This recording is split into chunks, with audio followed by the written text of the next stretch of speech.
Yo guys, InsaneGamer52 here, and today I'm going to show you the easiest way to get the Koschei Complex weapon case in DMZ. Alright, so with Season 3 Reloaded, they added a new map that you have to get to by entering one of 4 bunkers in Mazrah. Those 4 bunkers are in the parking garage in Mazrah City, under the broken bridge between Mazrah City and Taraq village, in the tunnels below Rohan Oil, and in the ruins in the Oasis. Each entrance sends you to a specific spawn point in the Koschei Complex, and the 2 easiest spawns are going to be in Rohan Oil and under the parking garage. Before you go in, I recommend running one of the 2 flashlights on your gun since there is a very dark area that you will need to go through. The Luminate 44 will be visible whenever you aim down sights, and the DXS Flash 90 will be visible from the hip and while aiming. I prefer the DXS Flash so you can see without having to walk extremely slow while ADS. I also recommend running a shock charge, a Semtex or thermite, and a munitions box to help kill the bosses inside the complex. It is worth noting that everything you leave Mazrah with is what you would spawn with inside the Koschei Complex, so you may want to gear up and be extra prepared with armor and munitions boxes.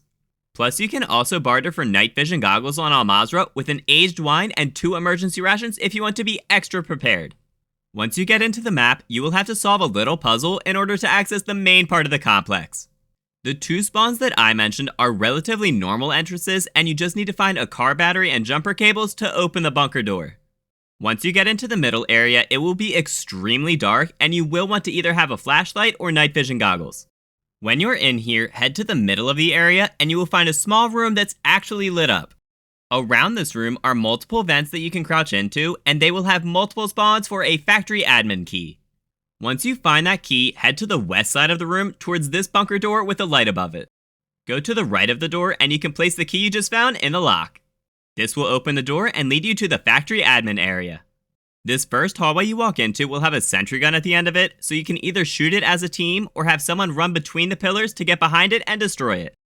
Once you get past that sentry gun, you will come into this giant room with computers and storage containers in it. While you're in here, I recommend stocking up on armor plates and munitions boxes because you will need a lot of both for the boss fight. There are 3 ways to get to the next area, but honestly the easiest one is the one that doesn't need a special key. Go through this hole in the window straight out from the shop and jump down into the factory wing area. Now run through a couple different rooms while heading to your north and go through the doors at the end. When you head up the stairs, you'll be in a room with 2 bosses. In order to get through the door to your right, you need to defeat the Rhinoceros, which is an armored enemy with a riot shield on his back and a 50 GS as his primary weapon. He runs incredibly quick and will charge at you, so this is why I recommended the shock charges. Sticking him with a shock charge will immobilize him for 5 seconds and make it very easy to stick him with Semtex and thermite. If everyone on your team uses a shock charge on him and throws 2 lethals each time he's stuck, you should have no problem breaking his armor and killing him. If you run out of ammo or equipment, find a safe place to throw a munitions box to replenish everything. Once you kill him, the red light on the north side of the room will turn green and you'll be able to go through those doors. When you get upstairs, you will be battling the Sniper. At the top of the stairs is a tripwire that you want to defuse. There are tons of traps up here, and every time you deal enough damage, he will throw a smoke grenade and retreat into the next room. From here on, there are going to be tons of hip level lasers, so I suggest going prone and crawling under each of them. After each set of lasers will be a trigger that you can defuse, which will be helpful in case you need to run backwards to armor up. You can try using a shock charge on him, but this can also cause him to rapid fire shoot you, and he is extremely accurate. Instead, I recommend just shooting him in the head and throwing any extra lethals if you have them. As you move through each room, make sure to armor up before engaging and stay prone whenever possible. Those lasers are extremely dangerous for your whole team and can be very hard to see, so it's better to play it safe.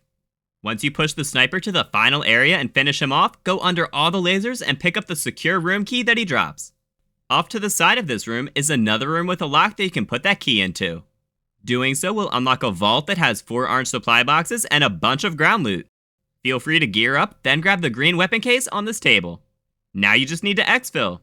There is usually going to be an exfil right next to this room, but you will need an L2 restricted zone key to get to it. If you don't have that key, then you'll have to head backwards the way you came and would likely have to go back to the dark room. When you exfil with the weapon case, you will get one of 6 rewards that are on the screen right now. If you found this guide helpful, let me know by dropping a thumbs up, and feel free to subscribe for more in-depth guides in the future.